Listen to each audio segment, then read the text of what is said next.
आपल्यासोबत माजी आमदार अनिकेत तटकरे आहेत, जे अनेक वर्ष अजितदादा पवार यांच्या सहवासामध्ये होते. अजितदादा पवार हे त्यांचे मार्गदर्शक म्हणून त्यांना मानायचे, त्यांचे गुरु म्हणून त्यांना मानायचे आणि आज अजितदादा आपल्यात नाही आहेत. आपण थेट अनिकेत भाई यांच्याशी बातचीत करूया. अनिकेतजी, काय सांगाल? अचानकपणे अजितदादांची आता दुःखद वार्ता ही समोर आलेली आहे. आपला अनेक वेळा अजितदादांचा सहवास लाभलेला आहे. रायगडच्या दौऱ्यावरती असताना तुम्ही त्यांचे गाडीचे चालक म्हणून देखील काम तिकडे पाहायचे. तुम्ही स्वतः गाडी त्यांची हाकायची त्या पिरियडमध्ये आणि अत्यंत तुमच्या जवळचे संबंध दादांसोबत होते. काय सांगाल? खरं तर माझ्यासाठी पित्याचं छत्र हलपल्यासारखंच ते आहे. अजितदादा आणि माझं नातं असेल, तटकरे साहेबांचं नातं असेल किंवा तटकरे कुटुंबाचं नातं असेल, हे अगदीच त्या ठिकाणी वेगळं होतं.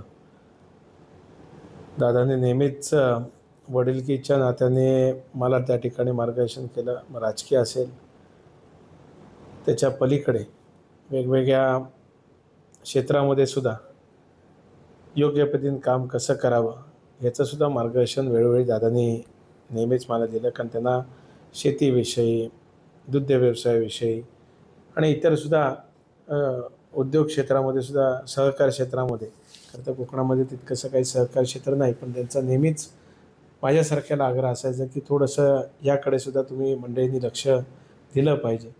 आणि त्याच्यातनं सुद्धा काही गोष्टी आपल्या विभागाकरता आपण करू शकतो असं नेहमीच दादांचं सांगणं असायचं. त्याच्यामुळे निश्चितच आमच्यासाठी तर एक मोठी हानी दादांच्या जाण्यामुळे त्या ठिकाणी न भरून निघणारी हानी त्या ठिकाणी झालेली आहे. दादा ज्यावेळेस खास करून सुतारवाडी दौऱ्यावरती असायचे, त्यावेळेस बगीचांची जास्त त्यांना आवड असायची, शेतीची आवड असायची. त्यावेळेस तुम्ही स्वतः झाडा फुलांची नावं पाठ करून ठेवायच्यात की अचानक दादा कुठला प्रश्न विचारतील, त्याविषयी काय सांगाल? दादांचं तर शेतीविषयी तर अगाध ज्ञान होतं.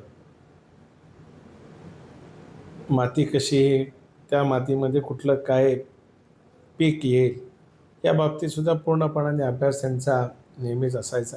आणि त्या पलीकडे सुद्धा, कारण मी सुद्धा झाडांच्या नर्सरीच्या माध्यमातून मी माझं उद्योग व्यवसाय सुरू केला. त्यामुळे त्या बाबतीतसुद्धा आवर्जून ही झाडं लाव, ती झाडं तू लाव. नगरपालिका असेल किंवा इतरसुद्धा भागांमध्ये, जसं आता आपण बारामतीला पाहिलं तर सगळीकडेच दुतर्फा झाडं दादांनी वेगवेगळी लावली आणि एकाच प्रकारची नाही तर वेगवेगळ्या प्रकारची त्या ठिकाणी